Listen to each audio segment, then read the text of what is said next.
Hello everyone, as you can see I am going to discuss question 8.3a. So let me read this question. During war, one ship out of 9 was sunk on an average in making a certain voyage. So ये बोल रहा है कि on an average आपकी एक ship क्या होता है, डूब जाता है पानी में out of 9 ships. So आपके पास अगर ये जैसे 9 ships हैं तो इनमें से कोई भी एक शिप होगा वो क्या हो जाएगा, वो पानी के अंदर संक हो जाएगा. ठीक है. सो ये हमने लिख लिया. अगर मतलब कोई भी आप ये वॉयज करते हैं, मतलब कोई भी आप वाटर ट्रैवल कर रही है शिप्स, अगर आपकी 9 शिप्स हैं वो वाटर ट्रैवल करती हैं तो उन 9 शिप्स में से एक शिप जो है वो संक कर जाता है. ठीक है. तो हम यहाँ पे क्या लिख लेंगे कि probability that ship would sink. तो शिप के, उसको हम पी से डिनोट करते हैं, तो शिप के जो डूबने की प्रोबेबिलिटी है वो क्या है, फेवरेबल. तो एक ही केस बोला गया है कि एक डूबता है और टोटल नंबर ऑफ केसेस 9 है, तो हमने ये इस तरह से लिख लिया. ओके. सो नेक्स्ट ये बोला गया है what was the probability that exactly 3 out of a Conway of 6 ship would arrive safely. कि अगर हम 6 शिप को चूज करते हैं तो उनमें से जो 3 हैं वो सेफली पहुंच जाएंगी. सो अगर P की वैल्यू ये है तो Q की वैल्यू हमारी क्या हो जाएगी, 8/9 हो जाएगी. And P is the probability that the ship would sink. मतलब कि शिप के डूबने की ये प्रोबेबिलिटी है एंड Q इसका जस्ट अपोजिट हो जाएगा, दैट इज शिप जो है वो सेफली पहुंचने की प्रोबेबिलिटी क्या है, 8/9 है. ये तो कॉमन सेंस है. अगर ये डूबने की है तो ऑब्वियसली ये सेव होने की प्रोबेबिलिटी होगी. अब आगे हमसे ये पूछा गया था कि अगर हम 6 शिप्स को सेलेक्ट करते हैं, that is n is equal to 6 ships को सेलेक्ट कर रहे हैं, तो उनमें से जो 3 शिप्स हैं वो सेफली पहुंच जाएंगे. That is x is equal to 3 मान लिया और ये सेफली पहुंच जाएंगे. तो हमें निकालना है probability x is equal to 3. अब आपको पता है ये केस क्या है, अगर 6 आपने चूज किया है उनमें से 3 सेफली पहुंच जाएंगे. तो इस तरह में हम लोग इस तरह के क्वेश्चंस में बायनॉमियल डिस्ट्रीब्यूशन का यूज करते हैं. सो यहां से आपको पता है क्या होता है बायनॉमियल डिस्ट्रीब्यूशन का formula, NCX that is 6C3. अब आपको बताना है कि सेफली पहुंच जाएंगे, तो आपको पता है कि ये जो था ये डूबने की प्रोबेबिलिटी है एंड ये सेफली पहुंचने की प्रोबेबिलिटी है, तो हम यहाँ पे ये वैल्यू रखेंगे. ठीक है, क्योंकि ये बोल रहा है कि सेफली 3 पहुंच जाएंगे तो आपको उनकी प्रोबेबिलिटी बतानी है. तो सेफली पहुंच जाएंगे तो ये 8/9 हो जाएगा, 8/9 टू द पावर 3 हो जाएगा, देन 1/9 टू द पावर क्या हो जाएगा, 6 - 3 हो जाएगा. सो आप देखिए P और Q से आप कंफ्यूज मत होइएगा. आप यहाँ पे लिख भी सकते हैं कि ये प्रोबेबिलिटी है आपकी शिप वुड सिंक. ओके, और ये आपकी किसकी है, आप Q यहाँ से हटा दीजिए बिकॉज फॉर्मूले में आपको पता है बायनॉमियल डिस्ट्रीब्यूशन में P और Q यूज होता है, तो आप लोग उसकी वजह से कंफ्यूज हो सकते हैं. तो यहाँ पे आप लिख सकते हैं कि ये प्रोबेबिलिटी है that ship would reach safely या फिर अराइव सेफली. ओके. सो यहाँ से ये दोनों ये प्रोबेबिलिटीज है, मैंने इसलिए हटा दिया बिकॉज हो सकता है आप लोगों को कंफ्यूजन हो जाए कि फॉर्मूले में तो मैम ये होता है और यहाँ पे आपने ऐसा रखा है. सो देखिए अब आपको एक जनरल यहाँ पे फॉर्मूला मैं लिख देती हूँ बायनॉमियल डिस्ट्रीब्यूशन का. वो क्या होता है, NCX P to the power x and Q to the power n-x. So आपको इस फॉर्मूले में पता है कि क्या होता है, P is the probability of success होती है, जो कि यहाँ पे बोला गया होता है. जैसे कि 3 हेड्स आ जाएं, ठीक है, तो हेड आने की प्रोबेबिलिटी क्या होती है वो हम रख देते हैं. या फिर जैसे अगर हमने कॉइन टॉस किया है तो एक हेड आने की प्रोबेबिलिटी क्या है, तो यहाँ पे हाफ रख के यूज करते हैं. सो क्वेश्चन में हमें बोला गया था कि अगर हमने 6 शिप्स लिए हैं, सेलेक्ट किए हैं, उनमें से 3 जो है सेफली पहुंच जाएं, दैट मीन्स हम यहाँ पे सेफली पहुंचने की ही प्रोबेबिलिटी यूज करेंगे. और सेफली पहुंचने की प्रोबेबिलिटी हमारी कितनी थी, वो 8/9 थी, तो हमने 8/9 रखा. 8/9 टू द पावर x होता है तो x की वैल्यू 3 थी, वो 3 रख दी. देन Q होता है हमारा, Q तो जस्ट इसका अपोजिट होता है, तो वो था शिप के डूबने की प्रोबेबिलिटी, तो वो हमने 1/9 रख दी. उसकी पावर क्या हो गया, 6 - 3 हो गया. तो ये हमने याद रख दिया. अब इसके बाद हम इसको सॉल्व करेंगे, तो इसको सॉल्व करने पे हो जाएगा 6 फैक्टोरियल 3 फैक्टोरियल 3 फैक्टोरियल. देन यहाँ पे आ जाएगा ये 8 टू द पावर 3 हो जाएगा एंड 9 टू द पावर कितना हो जाएगा, 6 हो जाएगा. आप जब इसको सॉल्व करोगे तो इसका आंसर कुछ 0.019 आएगा. सो आप लोग इसका आंसर सॉल्व कीजिएगा और बुक में गुप्ता एंड कपूर में पीछे आपके आंसर्स गिवन है, तो आप उससे मैच कर लीजिएगा. बाई चांस हो सकता है मेरी कैलकुलेशन में कुछ प्रॉब्लम हो जाए. सो आपको मैंने मेथड बता दिया है, मेथड यही अप्लाई होगा एंड इस तरह से ही होगा. सो अब देखिए जो इसका बी पार्ट है, तो बी पार्ट क्या कहता है, in a long run of 3 vessels out of every 100 are sunk. इसका ये जो बी पार्ट है तो ये भी जस्ट क्या है, सेम है फर्स्ट पार्ट के। अब देखिए इसमें यही बोला गया है, कोई भी एक लॉन्ग रन है उसमें 3 वेसल्स हैं, out of each 100 are sunk. That means अगर हमारे पास 100 हमने वेसल्स लिए हैं, उनमें से 3 जो हैं वो क्या हो जाते हैं, वो संक हो जाते हैं। ठीक, तो आप यहां से लिख सकते हैं संक होने की प्रोबेबिलिटी। तो मैं जस्ट प्रोबेबिलिटी एंड इसको संक लिख देती हूँ। तो यहां से हो जाएगा, तो ये हो जाएगा 3/100 बिकॉज 3 संक हो रहे हैं। ये हो गया फेवरेबल केसेस एंड ये हो गया टोटल नंबर ऑफ केसेस। तो इसका जस्ट अपोजिट जो है वो क्या हो जाएगा, प्रोबेबिलिटी नॉट संक लिख मैं दे रही हूँ शॉर्ट में। तो वो क्या हो जाएगा यहां से, वो हो जाएगा 97/100। अब इसके बाद क्वेश्चन में बोला गया है if 10 vessel are out, what is the probability that exactly 6 will arrive safely? Okay, so यहाँ से 10 vessels हमने लिए, मतलब n इज इक्वल टू हमने क्या ले लिया, 10 ले लिया। तो इसका फर्स्ट पार्ट बोल रहा है कि exactly 6 will arrive safely, that is हमें निकालना है probability x is equals to 6। Same ऐसे ही जो ये क्वेश्चन है सेम उसी पैटर्न पे है ये। सो यहाँ से आप फॉर्मूला यूज कर लेंगे 10c6 देन अराइव सेफली बोला है, तो सेफली पहुंचने की प्रोबेबिलिटी कितनी है, नॉट संक, जब वो डूबेगा नहीं जब ही तो सेफली पहुंचेगा। तो यहां से हो जाएगा 97/100 टू द पावर 6। उसके बाद हम क्या यूज करेंगे, ये यूज करेंगे probability of sunk, that is 3/100 to the power 10-6। तो ये यहां से 10-6 कर लिया। अब आप इसको आराम से सॉल्व कर सकते हैं, तो आप लोग इसको सॉल्व कीजिए और मुझे आंसर बताइए इसके कमेंट करके। सो इसका जो सेकंड पार्ट है, सेकेंड पार्ट कहता है एटलीस्ट 6 विल अराइव सेफली। तो एटलीस्ट का मतलब आप लोग जानते हैं probability x is greater than equal to 6। ठीक है, एटलीस्ट मतलब 6 हो सेफली पहुंचे या फिर 6 से ज्यादा पहुंच जाए। तो आपको पता है कि 6 से हम लोग स्टार्ट करेंगे, तो ये इंक्लूड करेगा 6, 7, 8, 9 एंड 10 को। ठीक है, सो 5 वैल्यू ही वो इंक्लूड करेगा। तो यहां से आप ले सकते हैं probability x is equals to 6 plus probability x is equals to 7 plus probability x is equals to 8 plus probability x is equals to 9 plus probability x is equals to 10। सो यहां से अब आप आराम से ये वैल्यू निकाल सकते हैं। सो यहां से x की वैल्यू 6 है, तो आपको 10c6 रखना है। वैसे तो आप इसका जो आंसर निकालेंगे तो ये एट x की वैल्यू 6 पे ही ये दिया हुआ है, तो जो इसका आंसर आएगा डायरेक्टली उसको यहाँ पे प्लेस कर दीजिएगा। बाकी उसके बाद 7 है, तो यहाँ पे जस्ट x की जगह पे आप 7 प्लेस कर दीजिएगा। और ये दोनों जो प्रोबेबिलिटीज यूज हुई हैं, probability of arriving safely and probability of sunk, तो ये आप ये दोनों यहाँ से यूज करके इसकी वैल्यूज यहाँ से निकाल सकते हैं और उसके बाद आप आंसर यहाँ से फाइनल आपको मिल जाएगा। सो ये कैलकुलेशंस इजी हैं, आप लोग खुद से भी कर सकते हैं। तो जस्ट मैंने मेथड आपको एक्सप्लेन कर दिया है, बाकी आप इसको अपना कैलकुलेशन से कर लीजिएगा। सो इसका जो सी पार्ट है, तो सी पार्ट देखिए क्या कहता है, student take a true and false examination consisting of 10 questions. So कोई स्टूडेंट है जो कि एक ट्रू एंड फॉल्स एग्जामिनेशन कर रहा है, उसके पास टोटल 10 क्वेश्चंस हैं और हर क्वेश्चंस के 2 आंसर हैं, एक है ट्रू एंड एक है फॉल्स। तो ही इज कम्प्लीटली अनप्रिपेयर्ड। सो वो स्टूडेंट प्रिपेयर्ड तो था ही नहीं। So he plan to guess each answer. तो उसने सोचा क्यों ना मैं गेस करूंगा हर आंसर को, और वो गेस किस बेसिस पे करेगा, रैंडम बेसिस पे करेगा। सो फॉर एग्जाम्पल ही में टॉस अ फेयर कॉइन, तो उसने एक अनबायस्ड कॉइन लिया और उसने टॉस किया and uses the outcome to determine the guess. So आपको पता है कॉइन जो है होता है आपका, तो उसमें चाहे हेड आए और चाहे टेल आए, तो दोनों की प्रोबेबिलिटी सेम ही रहती है। दैट मीन्स इसमें जो हम लोग यूज करने वाले हैं, तो P की भी वैल्यू हाफ होगी एंड Q की वैल्यू भी क्या होगी, हाफ ही होगी। तो हमें ये दोनों पता चल गया है। ओके, सो अब देखिए आपको n की वैल्यू भी पता है कि टोटल कितने क्वेश्चन हैं, टोटल 10 क्वेश्चन हैं।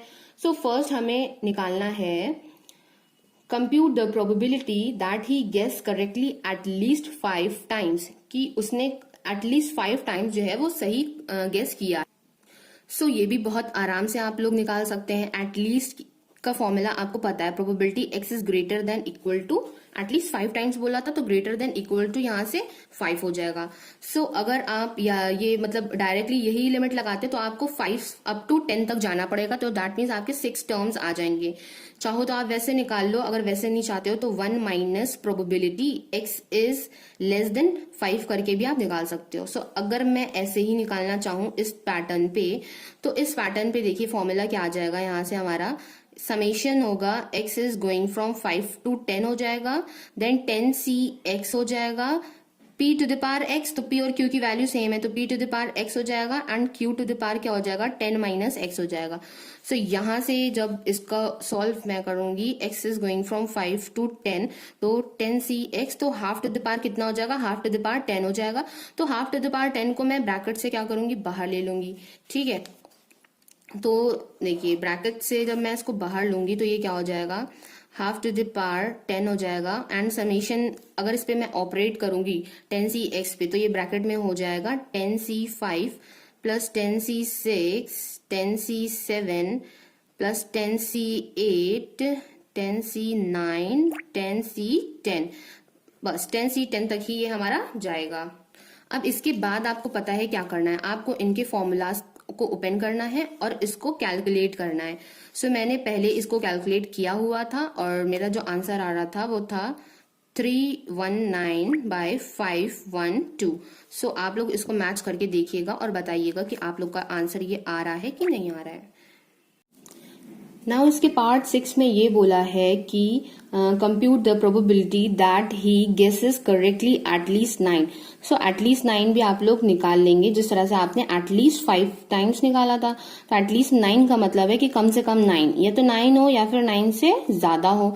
सो यहाँ पे मैंने ये लिख लिया, और इसके बाद देखिए ये जस्ट वैल्यू 9 लेगा एंड 10 लेगा, सो ज्यादा वैल्यू तो लेगा नहीं, x जस्ट 9 लेगा and probability x is equals to 10 लेगा। तो यहाँ से मैंने सोचा कि इसको मैं सॉल्व कर दूं, तो ये हो जाएगा 10cx, आपको पता है p ये है, तो यहाँ पे क्या आएगा, 9 आएगा, half to the power x आएगा and half to the power 1 आ जाएगा, तो वो मैंने लिखा नहीं। अब ये देखिए 10c10 हो जाएगा, इसकी वैल्यू तो 1 ही हो जाएगी, 1/2 टू द पावर 10 हो जाएगा, and half to the power 10 minus 10 that is यहाँ पे 0 हो जाएगा, तो वो भी लिखने की जरूरत नहीं है। अब इसको अगर हम सॉल्व करें 10c9 को, तो फैक्टोरियल 10 फैक्टोरियल 9 फैक्टोरियल 10 माइनस 9 1 हो जाएगा, यहाँ से आ जाएगा हाफ टू द पावर 9 हो जाएगा, प्लस इसकी वैल्यू हो जाएगी 1 एंड यहाँ पे हो जाएगा हाफ टू द पावर 10 हो जाएगा, सॉरी हाफ की पावर 10 हो जाएगा, क्योंकि ये दोनों बेस सेम है एंड पावर्स इनकी ऐड हो जाएंगी। सो आप इन दोनों को क्या करेंगे, यहाँ से कॉमन ले लेंगे and half to the power 10 बाहर हो जाएगा और ब्रैकेट में आपका ये बचेगा। तो जब आप इसको सॉल्व करोगे तो देखो फैक्टोरियल से 10 हमने बाहर लिया, तो यहाँ पे 9 फैक्टोरियल है, 9 फैक्टोरियल डिनोमिनेटर में है, तो वो कैंसिल आउट हो जाएगा, 1 फैक्टोरियल की वैल्यू 1 ही हो जाएगी और इधर भी आपका 1 बचेगा। अब देखिए 2 टू द पावर 10 को जब आप लोग सॉल्व करेंगे तो उसकी वैल्यू क्या होती है, उसकी वैल्यू होती है 1024, और ये वैल्यू तो कहीं बहुत जगह पे यूज होती है, तो आप इसको लर्न कर लो कि 2 टू द पावर 10 की जो वैल्यू होती है वो 1024 होती है, एंड 10 प्लस 1 आप जब करोगे तो 11 आ जाएगा। सो ये आपका आंसर आ गया फाइनल। इसका जो डी पार्ट है क्वेश्चन 8.3 का, वो क्या कहता है कि a multiple choice question consisting of 8 questions, that is 1 2 3 up to 8 questions हैं, and 3 answers to each questions, और हर क्वेश्चन के 3 आंसर्स गिवन हैं, तो only which one is correct, एक आंसर सिर्फ इसका सही है। सो इसके जो 3 ऑप्शन गिवन है, उसके बाद क्वेश्चन में ये बोला गया है कि if a student answer the question by rolling a balance die, अगर वो आंसर उसको देना है तो वो एक बैलेंस डाई का यूज करता है, और उसमें बोला है कि वो फर्स्ट ऑप्शन को टिक करेगा कब, if he get 1 and 2, and second if he get 3 and 4, and third if he get 5 and 6। ठीक है, तो अगर फर्स्ट क्वेश्चन को टिक करेगा कब करेगा, जब 1 और 2 आएगा। अब आपको पता है डाइस का सैंपल स्पेस टोटल क्या होता है, 1 2 3 4 5 6, सो अगर 1 और 2 आता है तो वो फर्स्ट ऑप्शन को सिलेक्ट करेगा, तो 1 और 2 आने की प्रोबेबिलिटी कितनी हो जाएगी, टोटल फेवरेबल केसेस 2 है हमारे and total number of cases 6 है, दैट इज 1/3 हो जाएगा। एंड क्यू की जो वैल्यू है वो यहाँ से क्या आ जाएगी, क्यू की वैल्यू आ जाएगी 2/3। तो इसी तरह से आप देखेंगे कि वो सेकंड ऑप्शन को कब टिक करेगा, जब डाइस हमारा 3 और 4 शो करेगा। तो 3 और 4 आने की जो प्रोबेबिलिटी होगी, फेवरेबल केस 2 हो जाएंगे, टोटल नंबर ऑफ केस 6 हो जाएंगे, तो उसका भी आंसर यही आएगा। एंड थर्ड जो केस है कि 5 और 6 अगर आता है तो 5 और 6 लेके आप करोगे तो भी आपका यही आएगा।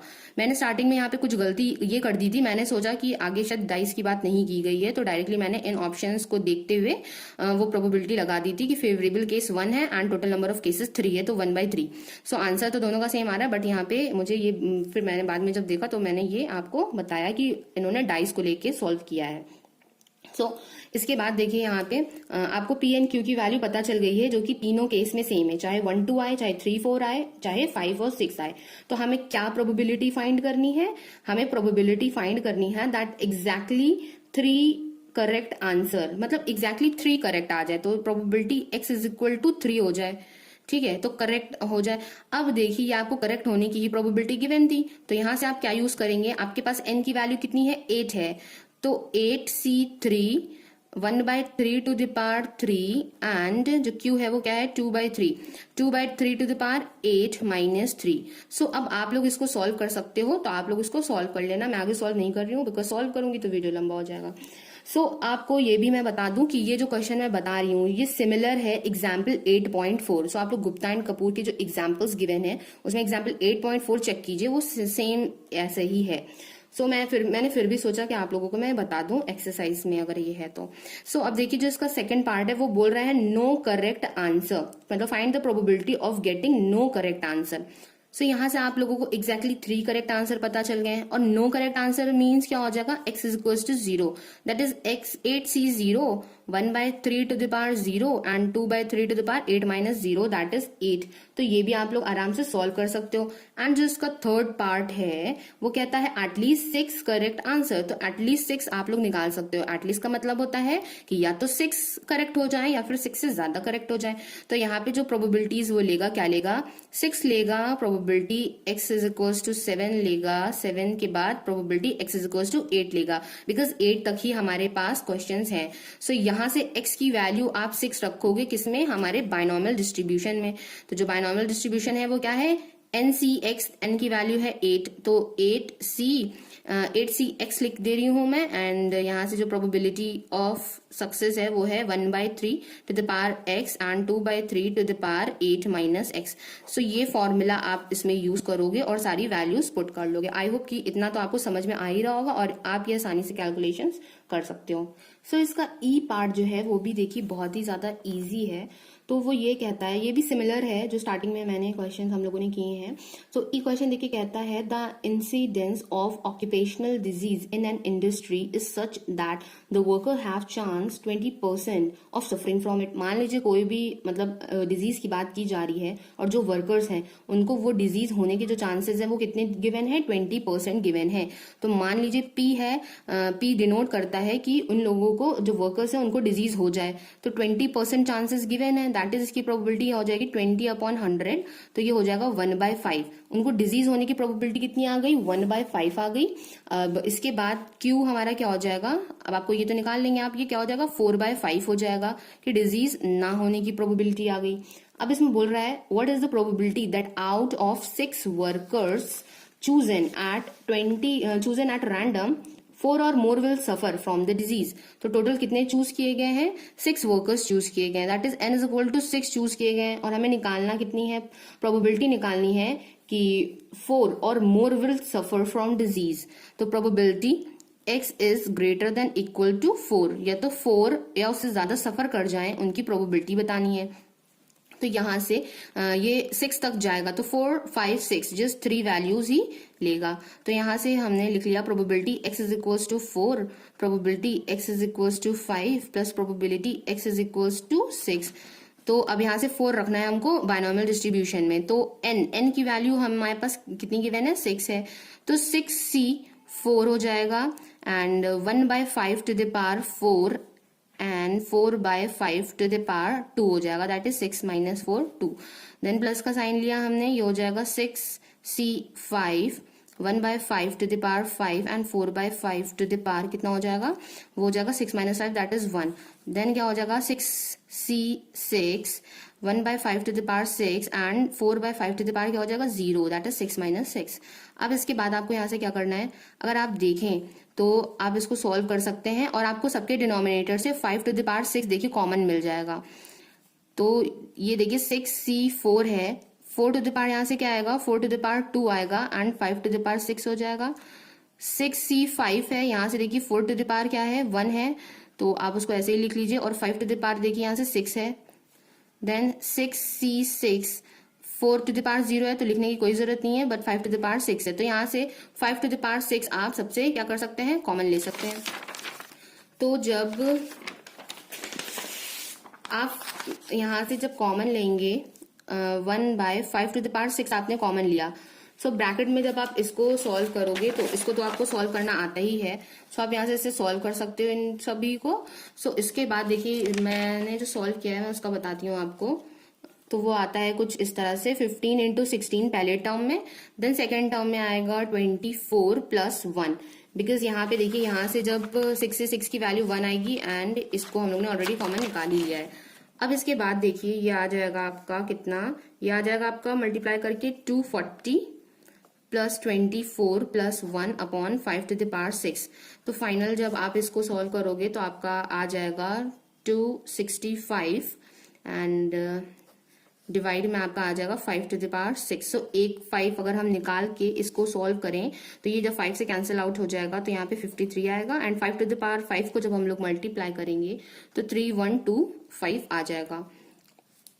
सो ये हमारा आ गया इसका फाइनल आंसर। सो ये क्वेश्चन 8.3 का part A, B, C, D and E मैंने बता दिया है। सो आई होप कि ये सारे पार्ट्स आपको समझ में आए होंगे, और अगर आपको समझ में आए हों तो आप प्लीज कमेंट बॉक्स में कमेंट करके मुझे बताइए। Thank you for watching my video, have a nice day.